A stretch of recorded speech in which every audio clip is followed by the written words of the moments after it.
kalau ada majlis yang hanya membuat tertawa, tidak ada isinya, bahkan menjauhkan antum dari Allah, ngolok-ngolok ayat Al-Quran, ngolok-ngolok hadis dan sebagainya.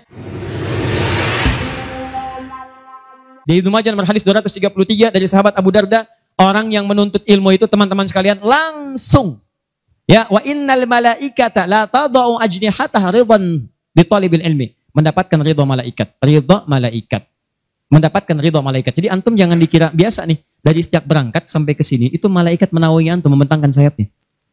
Cuma memang dibuat oleh Allah gaib, nggak kelihatan. Sebab kalau kelihatan nggak akan jadi datang ke sini antum. Baru keluar rumah malaikat tuh begini. Siapa? Malaikat maut. Paham ya? Baik. Nah, dari semuanya ini puncaknya teman-teman sekalian, puncaknya derajat antum akan diangkat oleh Allah. Diangkat. Dua. Satu, karena ilmunya. Kedua, karena imannya. Dalilnya Quran surah ke-58 ayat 11. Yarfa'illahu alladhina amanu minkum walladhina utul ilma darajat. Di saran saya, setiap ada majlis ilmu, ayo datangi. Bagi waktu, masa dalam sepekan gak ada untuk akhirat. Dunia aja kejar dunia. Kenapa gak nyari akhirat? Gak banyak kok. Sabtu, kalau gak Sabtu Ahad susun nih taklim siapa? Ustadz Fulan, Syekh Fulan, Habib Fulan. Cari di mana tempatnya. Tapi ukurannya 3 kata Al-Quran. Cuma 3 ini. Kalau nggak ada yang 3, maka 5 kemuliaan ini tidak akan didapatkan. Apa yang 3 itu? 1, sifatnya majlis ilmu itu majlis yang memahamkan antum dalam urusan agama. Bukan menjauhkan anda dalam urusan agama. Dalilnya Quran surah ke-9 tadi ayat 122. Liyatafaqahu fiddin, membuat mereka paham tentang agama. Jadi kalau ada majlis yang hanya membuat tertawa, tidak ada isinya, bahkan menjauhkan antum dari Allah, ngolok-ngolok ayat Al-Quran, ngolok-ngolok hadis dan sebagainya, maka yang seperti itu bukan majlis yang dimaksudkan lewat ayat tadi. Jelas? Ya. 2. Syaratnya kata Allah, kalau antum ingin masuk majlis, statusnya disyahid, maka antum mesti berniat dengan benar saat masuk ke majlis ilmu untuk memahami itu dengan mencatatnya dan memahaminya. Jadi begitu antum paham, catat, bawa catatan itu untuk kembali sampaikan kepada orang-orang yang tidak belajar. Itu sekarang lebih mudah, share di media sosial. Antum sekarang dapat satu hadis, share.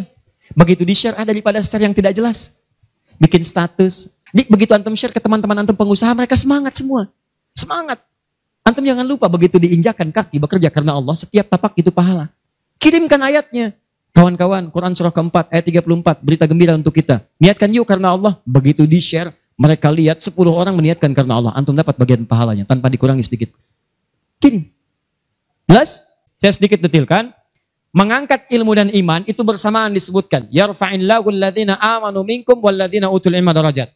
Jadi kalau ada majlis imannya mengangkat tapi ilmunya tidak, maka ini pun belum seimbang.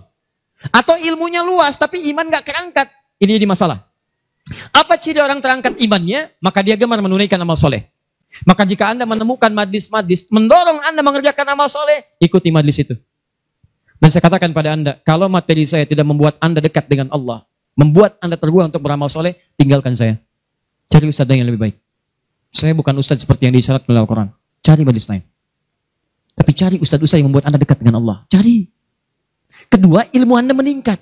Ilmu meningkat itu apa cirinya? 2 cirinya. 1, dengan ilmu itu memudahkan anda ibadah. Misal, sholat.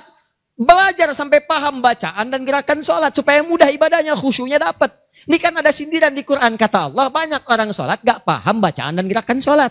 Ayo jujur, katakan pada diri sendiri. Sampai sekarang malam ini, berapa persen bacaan sholat yang antum pahami? Jangan-jangan anda sholat tapi gak ngerti yang dibaca. Bagaimana bisa khusyuk? Ruku gak ngerti, sujud gak paham. Bagaimana bisa khusyuk sholatnya? Antum minta rezeki, Isa aja 4 kali. Warzukni, minta rezeki. Habis sholat minta lagi. Ya Allah mohon berikan aku rezeki. Yang tadi apa saat sholat? Warzukni. Ya bagaimana kita bisa mengerti apa yang diucapkan kalau kita tidak belajar? Makanya cari. Nah mengerti itu bahasanya paham. Fikih. Makanya ada kitab sholat namanya fikih sholat, fikih umroh, fikih haji. Belajar sampai paham.